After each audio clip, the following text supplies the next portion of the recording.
question as though he'll call, and calling. I'm a little nervous. Flop comes 7, Jack, King. Fishman flops bottom pair and checks. And the nervous Antonio Esfandiari flops a two-way straight draw. He can make a straight with an 8 or a queen. And bets 2,100 on it. Now, after what Scott seen on that first hand with Antonio calling with Jack high, he's not going to let Antonio take this pot right here. With a pair of 7, Scott calls. Turn is a queen of diamonds, and Esfandiari makes a straight. The crowd is not reacting to Antonio making a straight. Someone must have made a long putt on the 14th hole. There are 3 other tables in action, so the crowd responding to action throughout the room. As Esfandiari bets 7,400 after Fishman checked.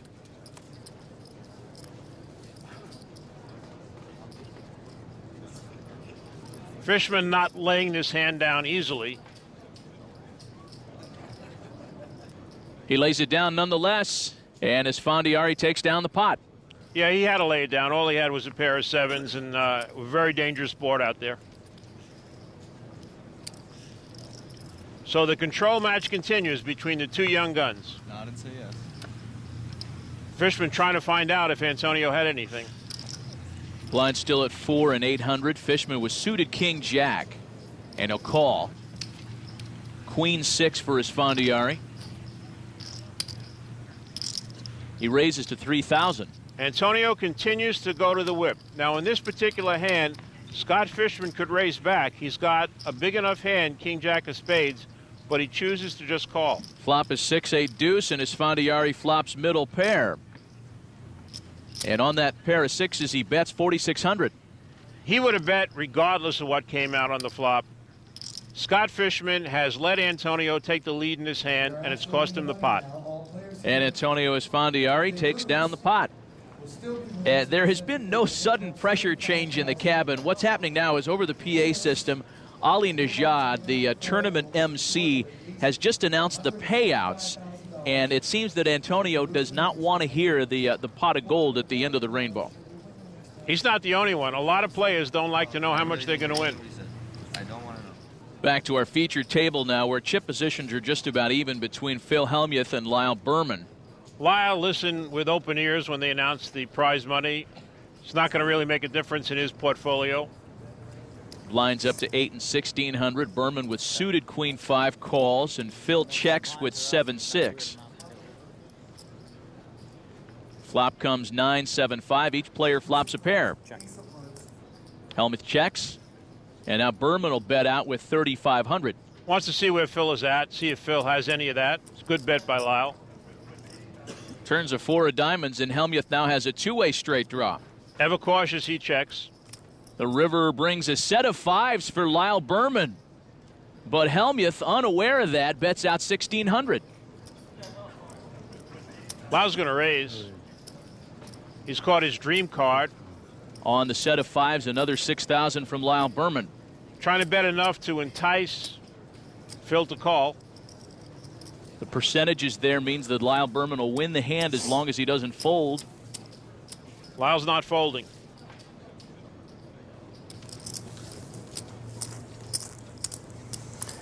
Oh, well, you hit a 5 or you hit nothing here. Phil is analyzing the hand perfectly. Again. I think you have a 5 here. Let me just think about this. Guess I gotta call it. Pair of 4. What? Pair of 4s, 7s. Phil is giving the victory spread with his 7s. Lyle has told him he has a pair of 4s. I apologize. I hit a 5. I thought I had a 4. Phil's going to love this. Jesus! I mean, you know I didn't do it on purpose. I thought I had Queen 4. I had Queen 5 and made a 7. Hey, they just left 7,000 on the end and then found a hand when he. I mean, what's that? I apologize. What the hell is going on here? But wait, I know, and I still would have bet it. He bluffed off all his Yeah. money. I called him. I could see he was bluffing. It was clear to me. Yeah, it was. And he accidentally had a hand. And I looked back, and I didn't have the 4s. I had the 5.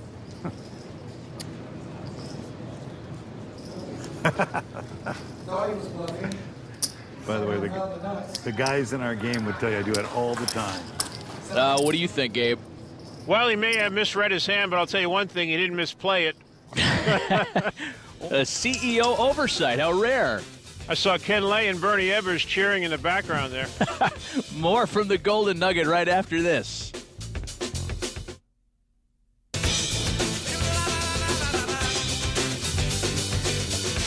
Welcome back to the National Heads Up Poker Championship. Let's go to Lindsay Zarniak.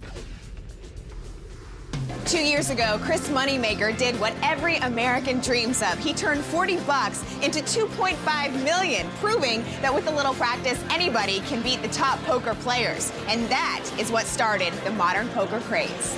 Casinos have been building new poker rooms or expanding current ones to keep up with that demand. And as poker's popularity has grown, many professional players have become so-called celebrities. And some celebrities have become so-called professionals. Ben Affleck, Jerry Buss, and James Woods all have earned the respect of the poker community. With books on the subject hitting the bestsellers list and the television ratings for poker shooting through the roof, it really seems like the poker boom has only just begun. There's Johnny Chan, one of the faces of the poker craze. He certainly helped bring poker mainstream when he appeared in the movie Rounders with Matt Damon. Over to one of our outer tables now as Mike Sexton takes on Chris Jesus Ferguson. Blinds up to 4,000 and 8,000 in this match. And Mike Sexton tried to pick up the 12,000 in blinds by going all in with a queen 4 of clubs. Unfortunately for him, Chris Ferguson woke up with an ace-6 and he called him. Mike will be out unless he wins this hand. And the flop brings a pair of sixes for Chris Ferguson. At this point, Mike needs a queen or 2 clubs. Turn and a queen for Mike Sexton. Mike rubs his hands together. That's just what he needed. Brother Tom loves it. At this point, Chris is going to need an ace or a 6. The river is a 9 of spades. That means that Mike Sexton's ladies hold up. He doubles up and survives. Mike Sexton was one lucky lady away from elimination. Now, if he doubles up another time, he'll take the lead. We take you back to our featured table now, where Phil Hellmuth has a slight lead over Lyle Berman with the blinds still at 8 and 1,600. And Hellmuth with suited 10-8. He calls. Lyle Berman, courtesy of the Amberbach Pocket Cam, with suited ace tray.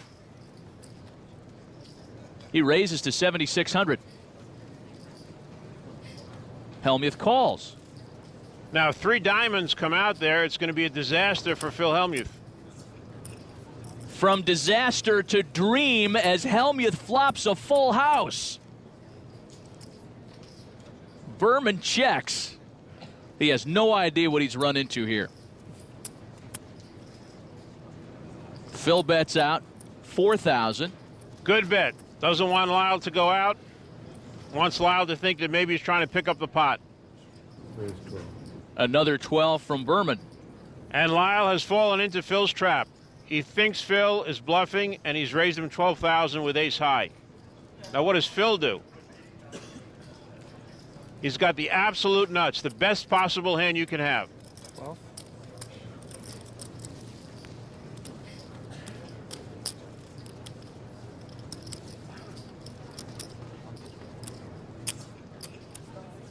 Raise 25. Hellmuth re-raises to 37,000. Now, he thinks that Lyle has a hand at this point. Berman lays it down. If Lyle would have had a 10 or an overpair, he would have been committed.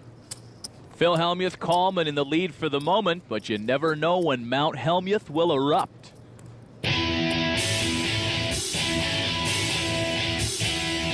I want to win more than any other poker player in the world. God dang! Dealer, push him the chips. You know, when you get unlucky, it drives me crazy. I should shut up. I had him broke. The one that my outbursts hurt the most is 100% me. And I've tried for many years to try to correct this flaw of mine. And it turns out that this flaw is, you know, now making me famous. And now everybody's saying, oh, he does it intentionally. No, I've been acting the same way since 1989. I'm not proud of that. I want to turn over, and I want to be able to handle myself the way that a 9-time world champion handles himself. And I'm still working on it, and I suspect it might take a few more years.